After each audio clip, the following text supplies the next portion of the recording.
We're going to have a good conversation this morning. Oh, that's a little loud.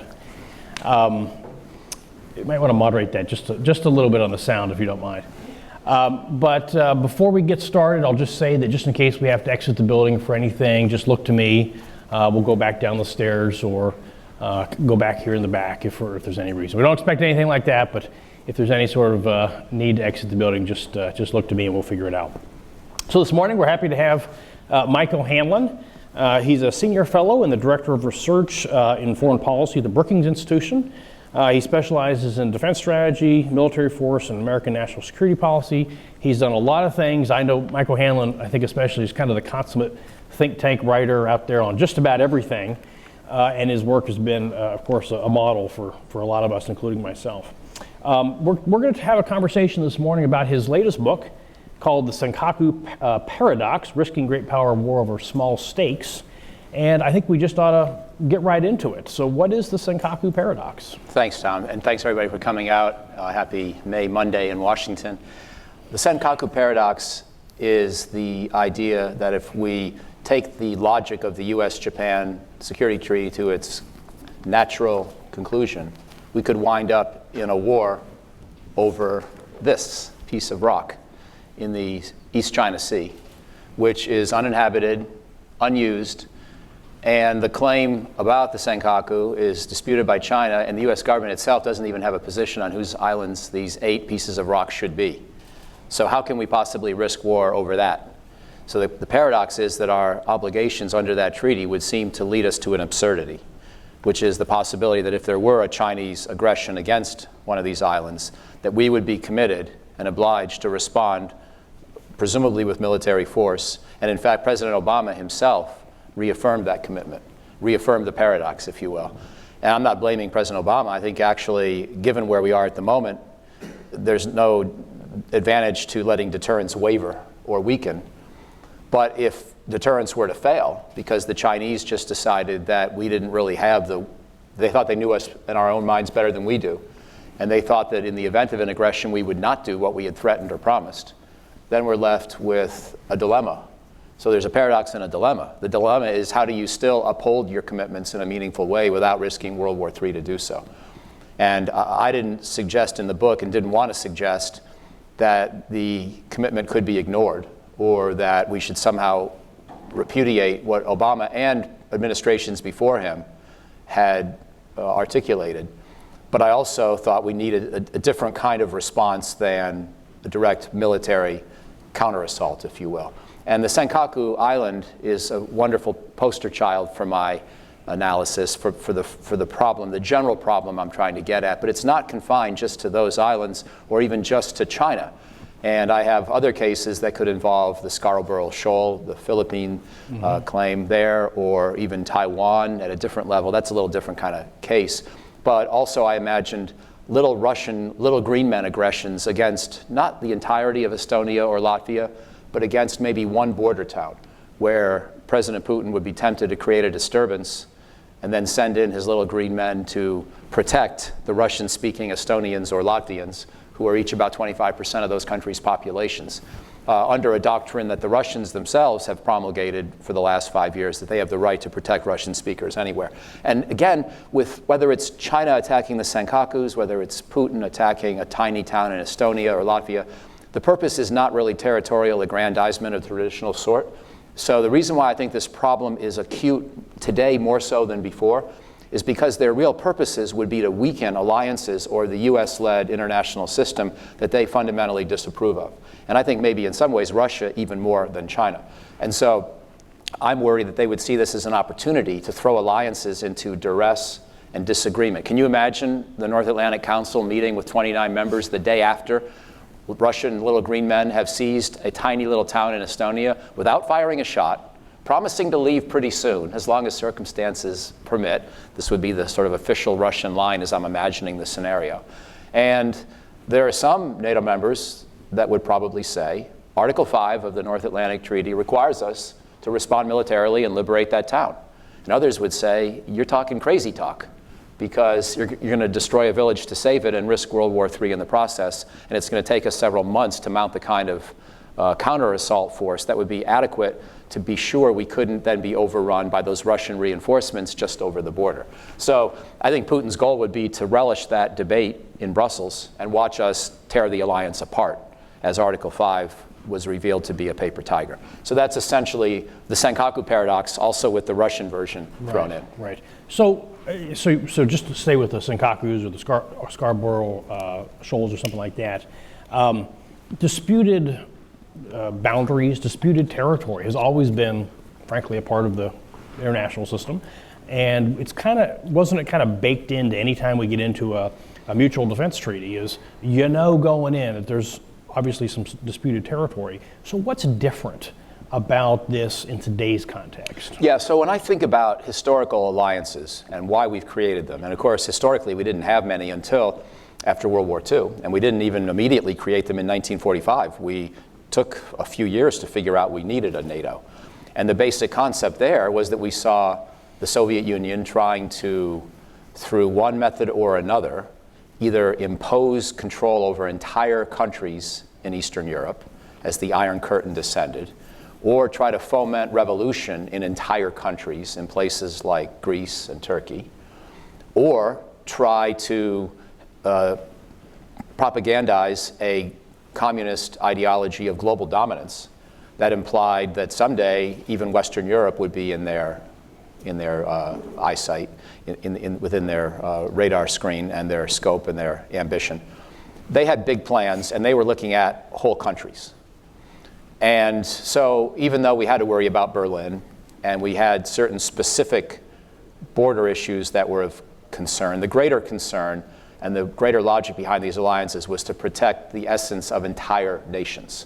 And there are different ways we talked about different treaties. NATO was originally done without Germany, but ultimately it brought in Germany, and it was for many years described as a way to keep the Americans in, the Germans down, and the Soviets out, and talking about all of Western Europe being the prize. I don't think Vladimir Putin believes he could take Germany or France today, or that he even necessarily wants to, but what he would love to do is see NATO go out of business. He clearly hates it. He thinks it has no purpose. It's, if nothing else, a psychological affront to Russia.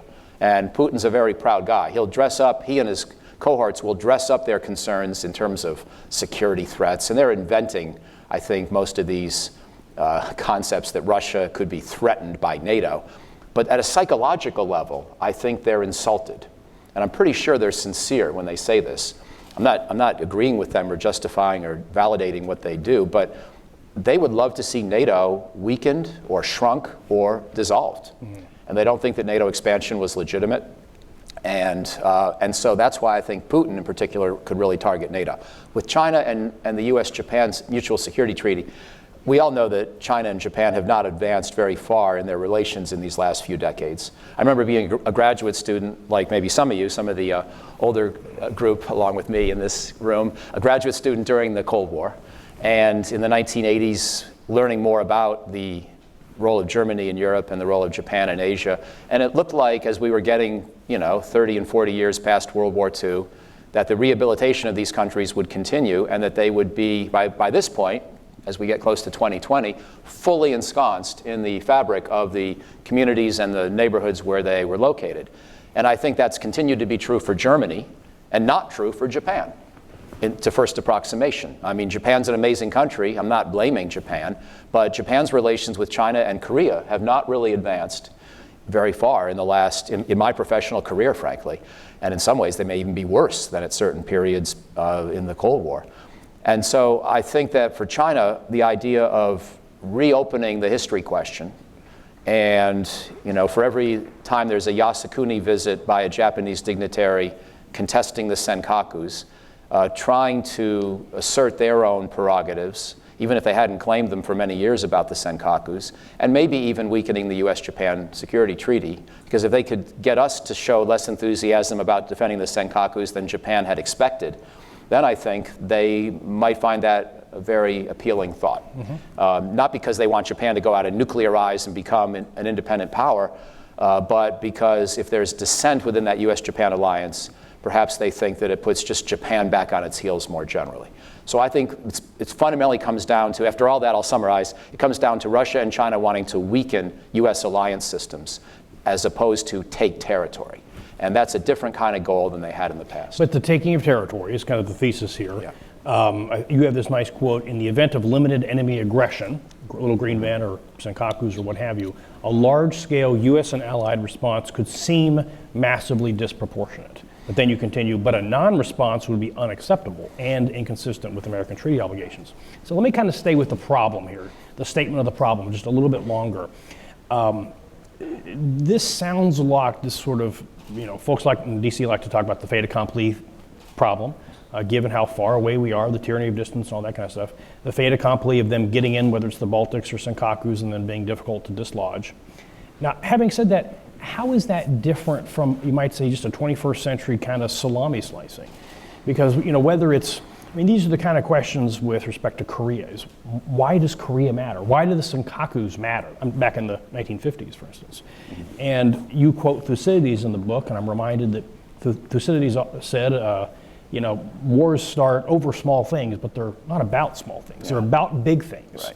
So whether it's the Senkakus or what have you, what's really at stake is, or NATO, is the alliance system and the commitments and, frankly, American, the word of the United States. So is this kind of an updated approach to the problem of salami slicing from the Cold War? I think there are echoes of that debate in the current dialogue and the current problem as I've tried to address it myself. And, you could make a pretty good argument, though, that the Baltics and the Senkakus, sort of my most important cases, are different from most other hypothetical next steps that Chinese or Russian aggression could lead to. And therefore, maybe we can just, not worry about it too much, hakuna matata, right? And just whatever happens over the Senkakus, let it happen. But I think that argument is very hard to sustain. Because, first of all, we do now have American presidents and secretaries of defense publicly on record saying the treaty applies. And so it's pretty hard to walk away from that without signaling that any other commitment you've made is of dubious believability. Second, we know that there have been at least some Chinese scholars, maybe not government endorsed so far, but Chinese scholars and writers who have said, those Ryukyu Islands, they look pretty good too. What's the basis for Japan having Okinawa and the rest of the Ryukyus? So the minute you give up one small piece of land, others follow. And then there's the issue of the continental shelf and fishing grounds and exclusive economic zones, which continue to be contested by Japan and China. Because as we all know, there's this, and I don't claim to be an expert on this general subject, but I do think I have one thing right in my mind, which is that even though the law of the sea treaty is not really international law, there's not really a better alternative out there. And so countries do try to justify most of their claims within the Convention on the Law of the Sea. And there are two different ways to handle a midpoint when you've got China and Japan within 400 miles of each other. And one of them is just to draw a halfway dividing line, and they each get their claims out to that line. But if a continental power like China, if its continental shelf extends well out into the ocean, then you have a different approach where the continental shelf is allowed essentially to become the outer boundary for these purposes of the country at question. And then you would draw the line from that point as a use that and then Japan's territory as your two starting points and then draw a midpoint between them. All these things could be open to reinterpretation or to Chinese aggressive resolution. Maybe China would consider it to have itself to have a blank check if we let them get their way on the Senkakus and these other things remain unresolved. So those are the kinds of concerns that I would have. Great. So another theme throughout the book, and I think especially there's one chapter towards the end, is technology. And so back to kind of the question of what's changed. What is it about your discussion of technology in this problem today that, again, is different? Think of it as, the precision guidance revolution or the democratization of precision guidance broadly. How does technology make all this different? Well, the most fundamental point is that, especially in regard to China, we no longer have this unnatural situation where the Pacific is essentially an American lake. And the Pacific was not an American lake in the Cold War vis-a-vis the Soviet Union, which certainly could contest a lot of our operations if it had wished throughout much of that period. But of course, we could sail up to China's shores within eyesight of China and be the militarily dominant power just by being there with an aircraft carrier. That's a strange kind of world to live in. And it's nice to have that kind of overwhelming advantage. And I would like to see America keep overwhelming military superiority. But I don't expect us to be able to sail 8,000 miles to within 10 miles of the coast of the world's largest nation with the world's second largest GDP and second largest military budget and a lot of good high technology sectors, and be able to do that essentially with impunity. I think those days are just done. And nothing about Bob Work's third offset or Jim Mattis's national defense strategy is going to bring those days back. We should try to establish superiority in as many technology areas as we can, but thinking the superiority will be so extraordinary as to permit that kind of American preeminence throughout the entire Western Pacific, I think, is not going to happen again. So that has already happened. But the technological trends of the future with robotics, with microsatellites, with a lot of other means of proliferating sensors and weapons and automating some of their performance, I think will make it even harder for one country to approach the territory of another with big fixed, or big, not necessarily fixed, big ships or with fixed airfields like on Okinawa, and be able to protect those. You're working very hard on missile defense, God bless you.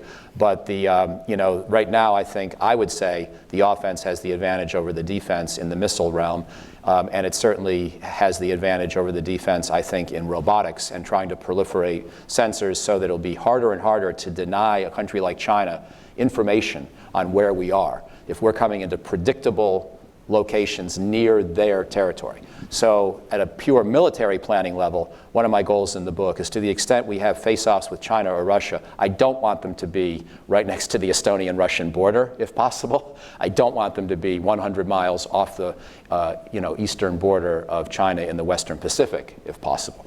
And so I'm trying to, first of all, begin a response to these limited aggressions with economic warfare. But second, to the extent we need kinetic military response at some point in the process, ideally have it be somewhere else in a more of a time and place of our choosing, and perhaps in support of the economic warfare strategy rather than with an eye towards complete overwhelming military victory of the traditional sort, which I'm not really sure is possible in this area of technology and this era of nuclear deterrence. So now we're really getting to the solution part here. This is the problem we've described, it's in its particular 21st century great power competition context. And you have an argument about, you might say, the posture of DOD, the posture of military planning about this problem, about the fait accompli problem and all this kind of stuff. And it's about an over-reliance on certain types of military means. Can you articulate that? Yeah, so I think that, and others will have views too, so I look forward to the discussion. And Tom, you and I have had good discussions about this. And I know you're not persuaded on each and every iota of my argument yourself. I'm getting there. I'm setting you up here. But I guess what I'm arguing, and this was an argument that I was feeling my way towards. I couldn't prove every part of it along the way. But I think, first of all, when I did a book 5 years ago with Jim Steinberg on the U.S.-China relationship, one of the things that Jim and I argued was that in the American DNA, the strategic DNA of how we think about national security since World War II, we become an assertive country. And Bob Kagan has taught me a lot about this at Brookings as well, and Mike Green with his history of Asia policy to make a nod towards a CSIS friend, and a lot of important writers and thinkers. But I think the United States recognized that by being so disinvolved or uninvolved in European security before the World Wars, we lost opportunities to deter them. And so we got very assertive. We don't want to appease a would-be aggressor ever again. We learned that lesson really well. What we may or may not have learned quite as well is the Sarajevo lesson, or the 1914 lesson, where competitive powers asserting their prerogatives and their pride, not really ever expecting to go to war, wind up, because they're not willing to back down or lose face, they wind up over some small incident going to war over, a small thing begins a big conflict, to paraphrase you from earlier. And I think that's sort of a danger that we don't identify in ourselves as much as we might, because we think of ourselves as being responsive to threats, not really wanting to have a big role on the world stage, only reluctantly coming to the defense of allies when they're under duress. And I think that genuinely is how we mean it to be, but that's not how other people always see it, certainly not Vladimir Putin. And it may not even always be completely true, that that's how we may have a blind spot in our own collective inclination to be assertive. And I think it's mostly a virtue. I think the world is better for us being involved. But there could be a situation like a Senkaku scenario where we might overdo it. And I think of it as well because if you look at our government, the war planning cells are in the combatant commands of the Department of Defense, which means they are predisposed towards military response, which may seem logical because we're talking about military aggression by China or Russia as the catalyst to this whole thing. But it may not be our best response for each and every situation. Now, I think there has to be a military element of a response.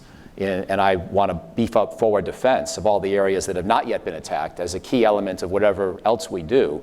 But I want to put economic warfare at the center of some of these strategies, which means I need Treasury, Commerce, CFIUS, USTR, Commerce, National Science Foundation, or various national science and technology councils. I want them all involved in a response because it may be smarter to figure out how to punish Russia or China's economy. And we do, obviously we've gotten better, or at least we've gotten more inclined to use sanctions. Some people think we overuse them. We may overuse them for small things, but I'm talking about a big thing. I'm talking about an alternative to World War III. And so to me, this is exactly the kind of scenario that we should be most willing to use sanctions in support of.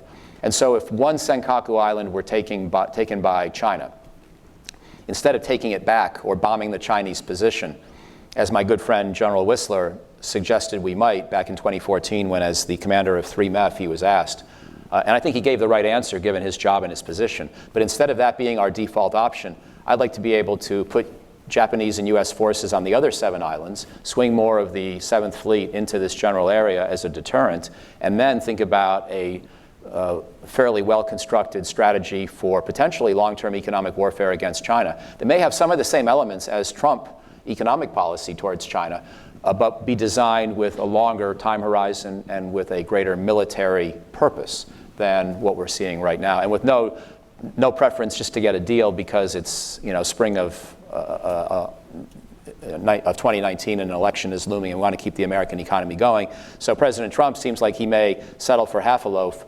I'm thinking more about a strategy where the provocation has been even more serious and more military than what we're seeing today in the commercial world. And therefore, I want to have an economic warfare strategy that's more durable and a little more painful to China. It may also be painful to us, but I think compared to the risk of major power war, that's still preferable. Yeah. So, I heard that, the phrase economic warfare. I thought about that book or publication from, I think, the late 1990s about unrestricted warfare from China. So they've been thinking about this in lots of different ways, and perhaps we haven't, I think would be your thesis. So my question would be is, it's the DoD planning cells. They're going to plan military responses. But of course, as you note explicitly here, other parts of the government, think Treasury, perhaps especially Treasury, maybe Justice too, could have different kinds of sanctions, financial and otherwise, to be a first initial response. So we can respond in a time and place and manner of our choosing. I think that's kind of what you seem to be arguing, so not to get sucked into something against our own wishes. Yeah. So then the question becomes, okay, how do we do that? And I think at some point in here you had the very nice articulation that the U.S. government is mostly stovepiped when it comes to these things. And folks like Treasury may not feel authorized, I think you say, to go and create these effectively financial war plans. Could you characterize that sort of situation today? I mean, I think after 9/11 we did see a lot of that because we knew we were on a war footing, as they say. But maybe it's that the great power competition sense that's out there in the NDS hasn't sunk into other parts of the government. Is that fair?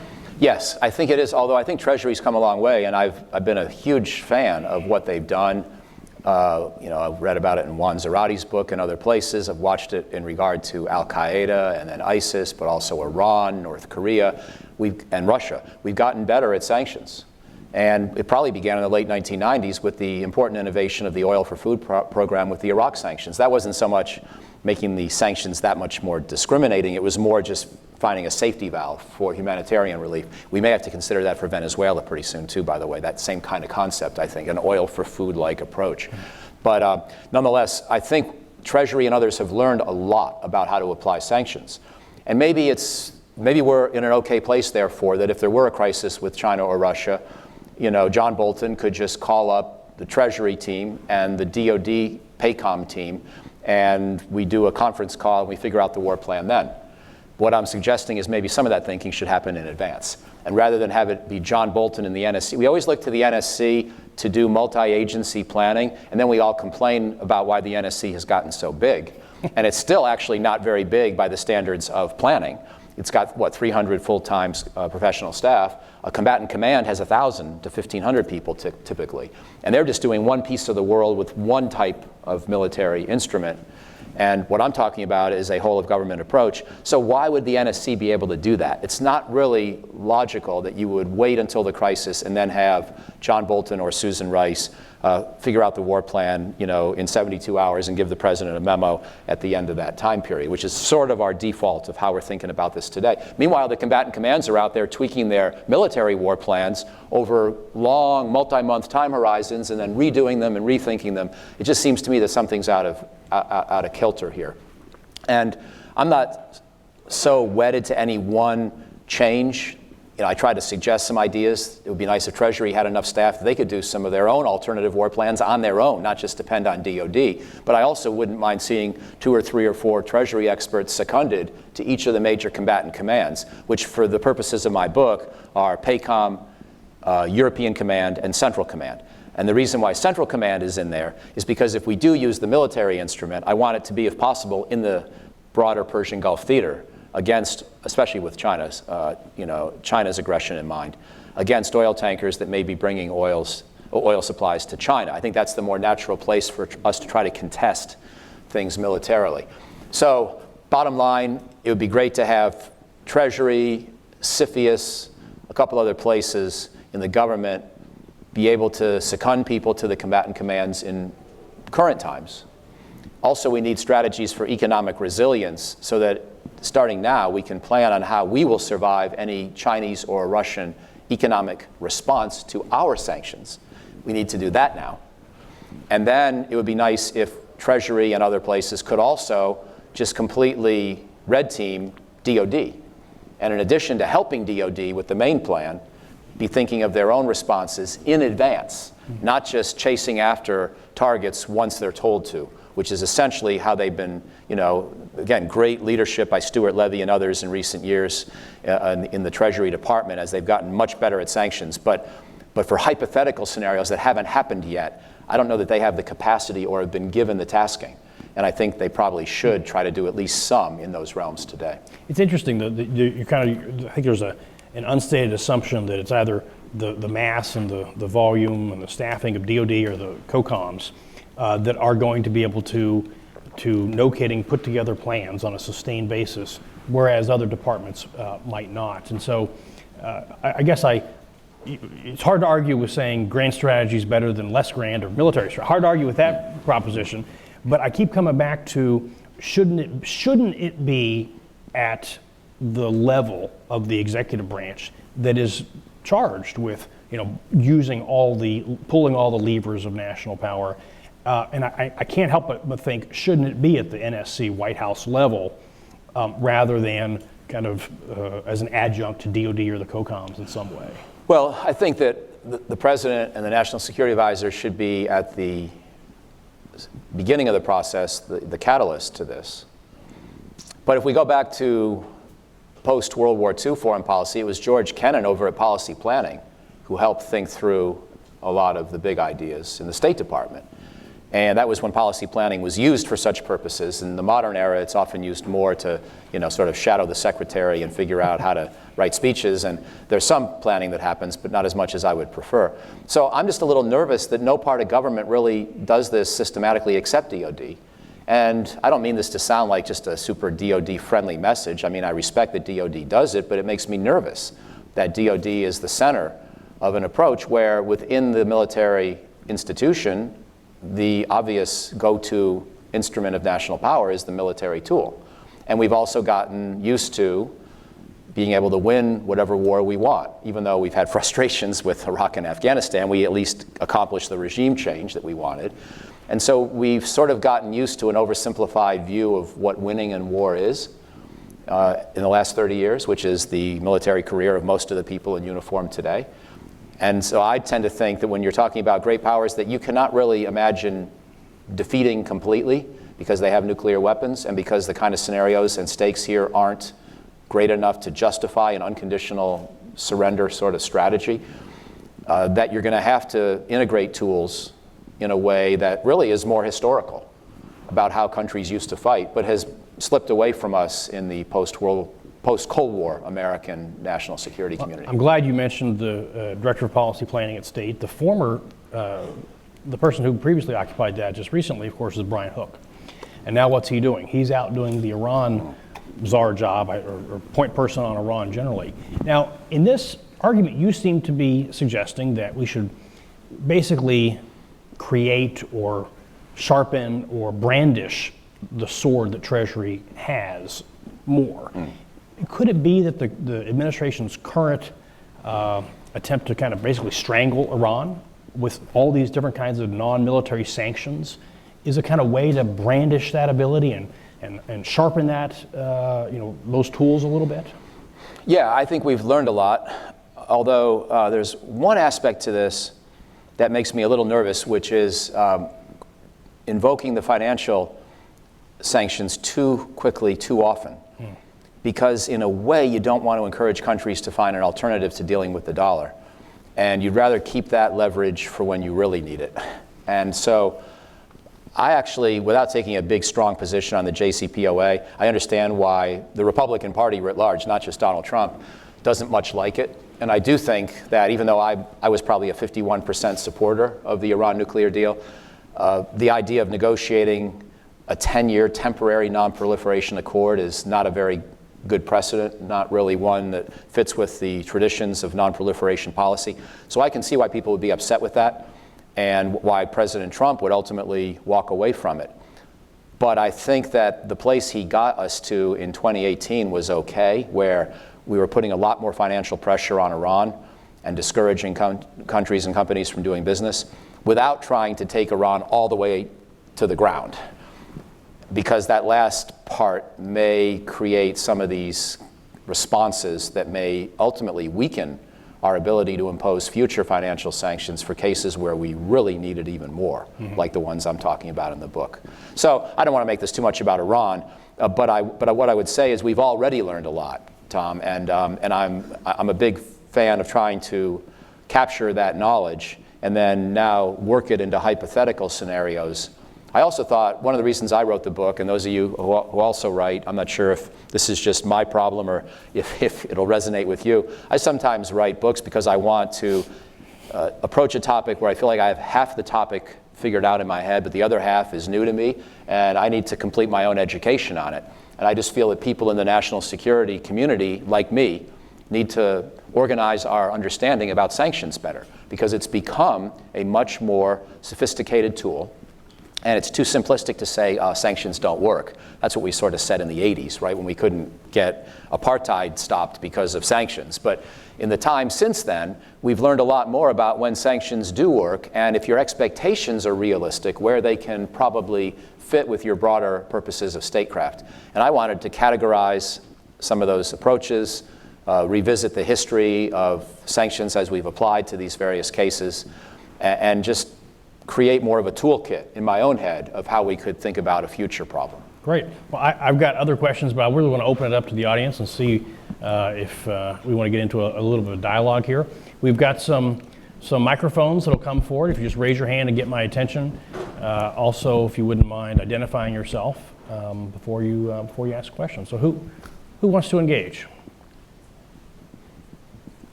Right over here. Right over here.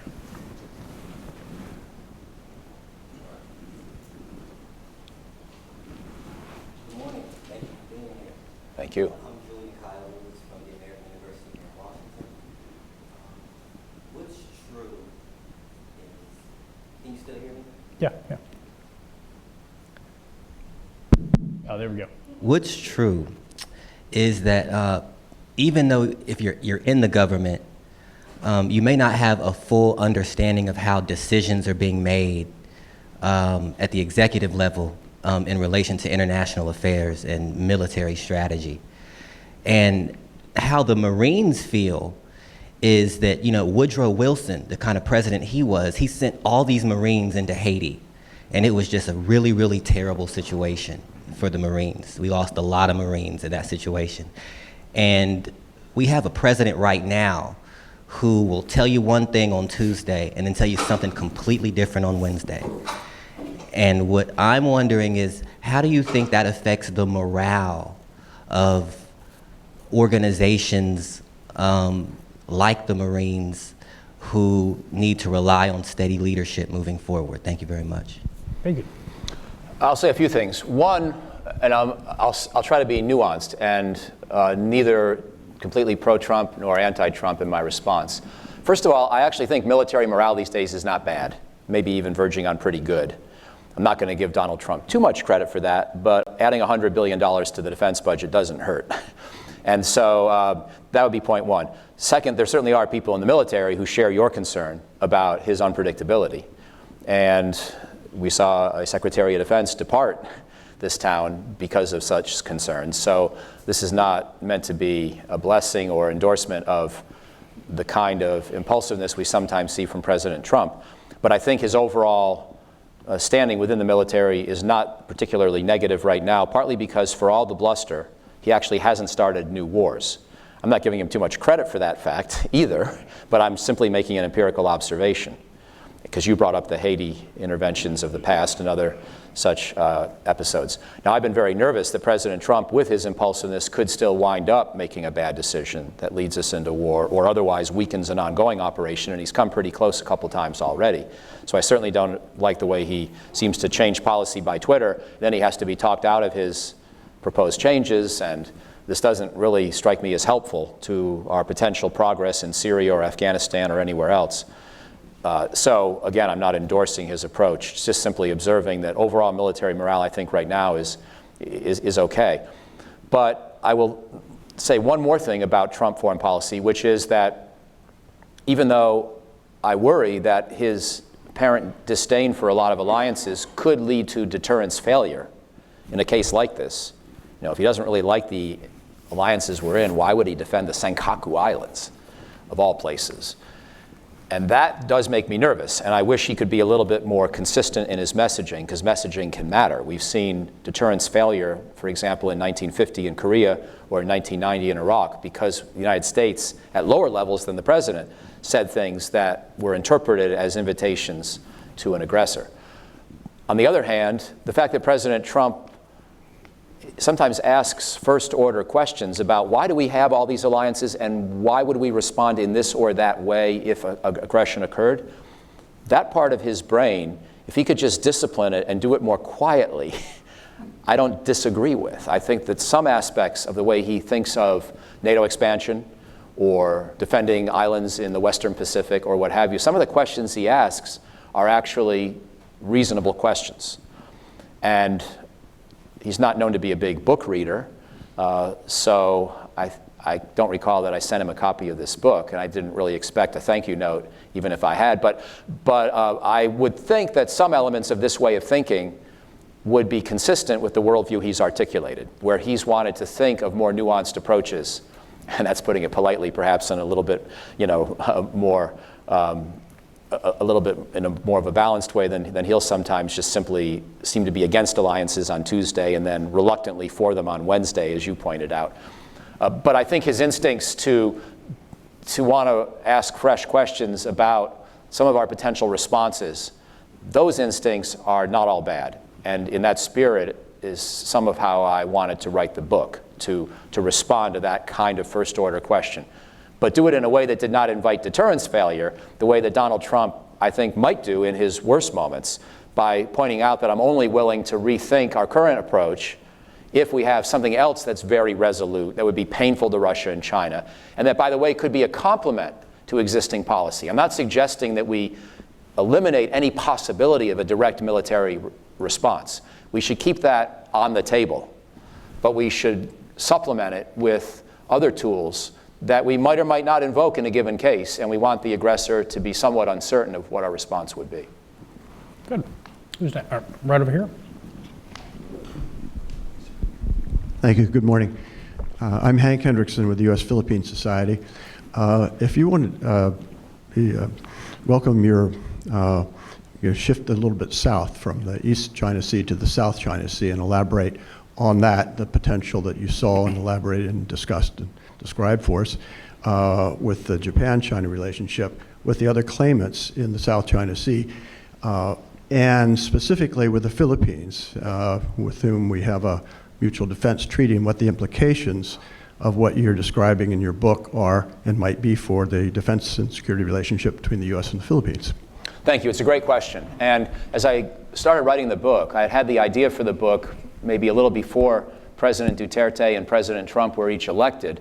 And having them in their respective positions, in a way, complicates my argument, but it also, I think, reaffirms it. Because it's fairly hard to see the United States coming to the direct military aid of the Philippines right now over the Scarborough Shoal. In fact, we already know that the United States has failed to do so to date, even before Duterte and Trump.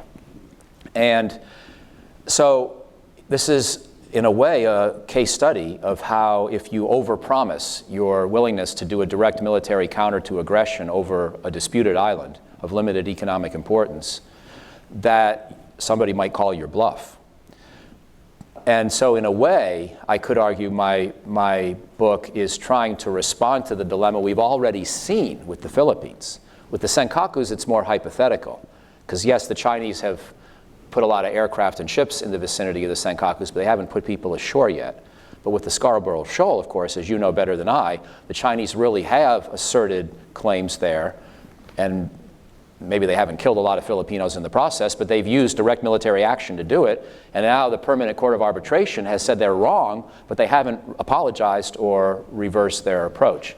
So this is exactly a kind of situation where we need a firm response potentially, especially if things escalate further, without thinking that the 7th Fleet is going to go have a shoot down and showdown with China over the Scarborough Shoal, which I think would sort of be implausible even without Duterte. But certainly when the Philippine president himself seems somewhat uncertain of how much he wants to invoke the U.S.-Philippine Mutual Security Treaty, and when we have a longstanding track record of not wanting to have this fight already, we need some other way to handle potential escalation that the Chinese might carry out in this area. So what if there is an incident where the Filipinos lose 50 sailors because they've tried to go reassert claims to the Scarborough Shoal, and then the Chinese sink their ship? What do we do then?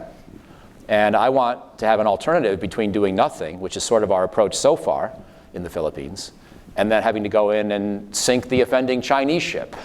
And that's sort of why I'm after this economic warfare strategy, or strategy centered on such economic instruments. I want the Chinese to suffer in that situation that I've just hypothetically articulated. And I want us to be able to calculate certain kinds of pain, estimate what kind of pain the sanctions would impose. I'm not sure it's going to lead to the Chinese walking back their claim, but if they're going to maintain that claim, I want them to pay a price. And that's, so it's in some ways a punitive strategy, more than it is one that expects to be able to walk back each and every potential aggression in the short term. I think you, on that particular point, I liked your discussion in there, particular deterrence. But you also mentioned earlier the fact that one reason we may not be really eager to do this is it may hurt us as well as hurt them. This is not a costless proposition.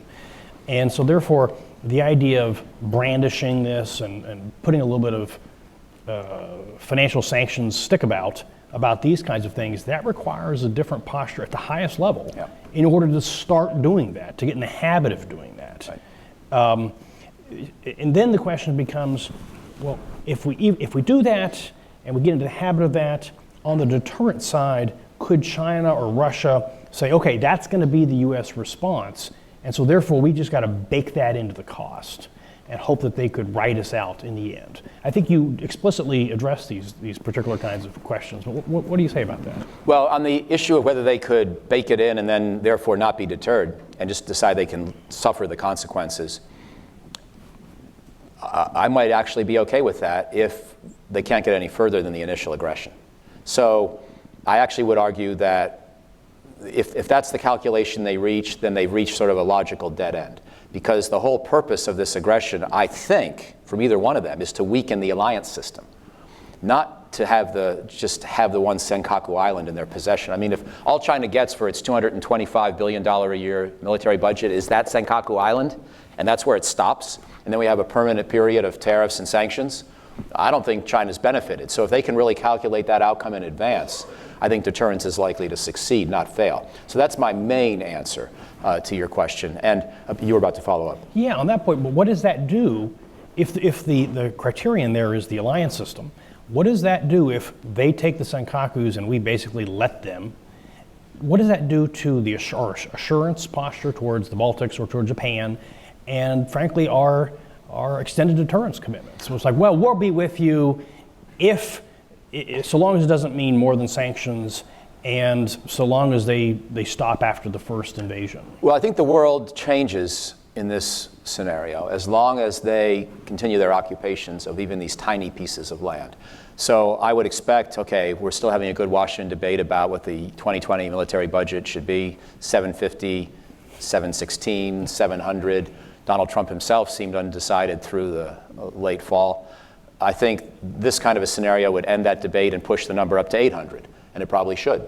And we would have the kind of fleet that Admiral Richardson is saying he wants, but right now is not going to get with the budget that he can project, 355 ships. He'd probably get it after this scenario. Not because we're building up a fleet to then go and have a huge armada to take back the Senkaku Island, but because we've now recognized the world has changed.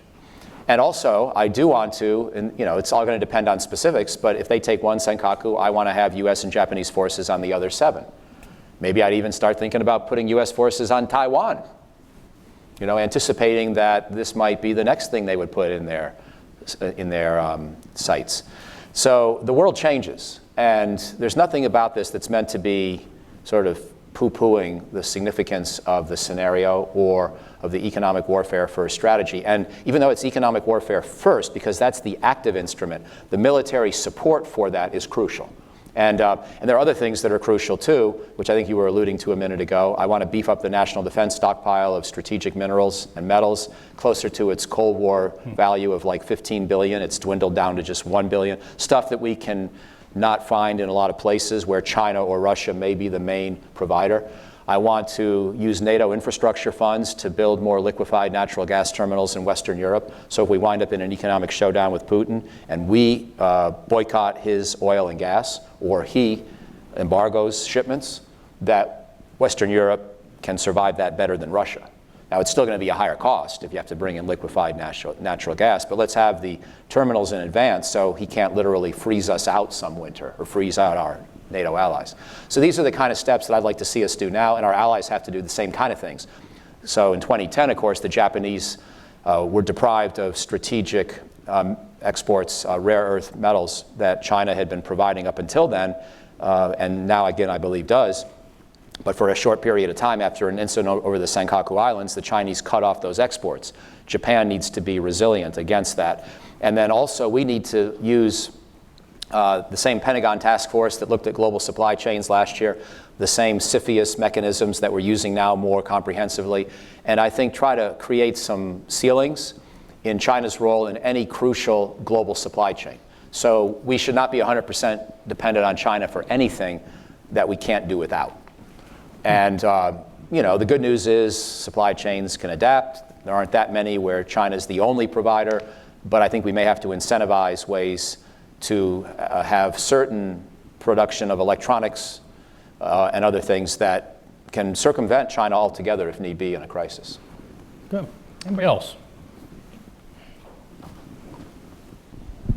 My name's Mark Abraham from Catholic University. So I was just curious, you talk about baking in the cost and then also about minerals and things. And I heard you mention PACOM and CENTCOM, but we kind of just disregard the Chinese aggression in AFRICOM altogether. I mean, last year they built the world's largest base in Djibouti, and they didn't just build a base, they bought the Djiboutian port as a joint venture with the Djiboutians. And so I'm just curious, like, is China's hard and public aggression kind of more of a distraction, or like, let's just focus on this and we can deal with this, while they basically conduct the Silk Road Initiative, and they're continuing to build another base in Dar es Salaam, and speaking of minerals, and they've been taking advantage of African nations for years, and there's very little talk about what's going on in Africa. I was just curious if you could speak a few words on that. No, I think actually I should just say I stand corrected. Maybe when I emphasized PACOM, EUCOM, and CENTCOM, I should have seen Africa Command, I should have mentioned it, and I should have seen it as a place where perhaps we can create some strategic advantages. Because to the extent China builds up bases, we tend to get scared or worried, and we do need to take note. But to the extent that China has economic dependencies out of Africa that it can't protect right now, and it's trying to make up for lost time by creating stronger military partnerships, but for the most part, it can't really get to Africa with its military forces. It's hard for us, but at least we're good at global power projection, and our allies, Britain and France, have a lot of experience in Africa, and we have Middle Eastern security partners who are not too far away, especially from Djibouti. And Djibouti is, of course, our partner as well.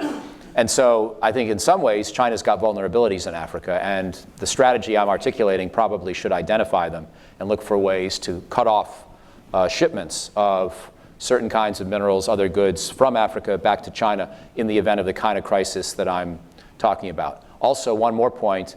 I understand why in the National Defense Strategy context we've pulled some forces out of Africa and AFRICOM, and I think gone from about 8,000 Americans in uniform on African soil to 7,000. But those numbers were tiny to begin with, and frankly that might have given us some strategic leverage over Russia and China. We shouldn't be conceding Africa to China just because we want to compete with China in the Western Pacific. And to the extent that AFRICOM with 7,000 or 8,000 people can sort of keep China on its toes and protect traditional American friendships in Africa, that's a good return on investment. So I think that my sense is Secretary Mattis and General Dunford were upset that they probably didn't fully understand or foresee the tragedy with the 4 American soldiers killed in Niger, and they probably wanted to reduce the number of things we were doing in Africa to a more manageable number so that Central Pentagon leadership could stay apprised of what was going on. I understand that argument, but I do not support the idea that we should draw down our numbers further in Africa just to go support the national defense strategy in the Western Pacific or Europe. Because if you're competing with Russia and China, you should think of it as a worldwide competition. And that's part of the logic to my book. Probably got time for one more. Hi, I'm Manoli Perniotox, is the National Intelligence University. In your opening remarks, you talked about scenario in the Baltics.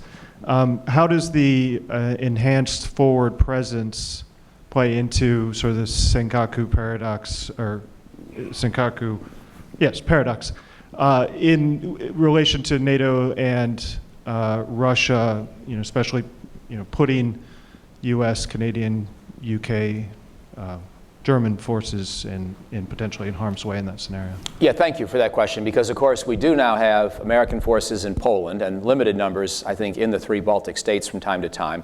We have Canadian and British and French-led small missions in Latvia, Estonia, and Lithuania. Other NATO countries will provide a company or a platoon to support the Canadian, French, and British battalions.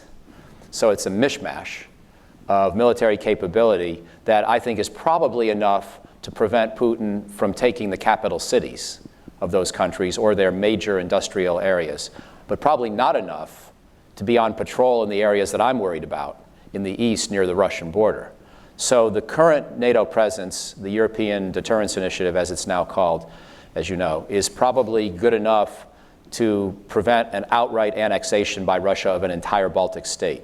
I'm not suggesting we should stop being vigilant, and maybe there are more things we could do, but my guess is that's a pretty good tripwire. But it's not enough of a real combat capability or a patrolling capability to vouch for the eastern border zone.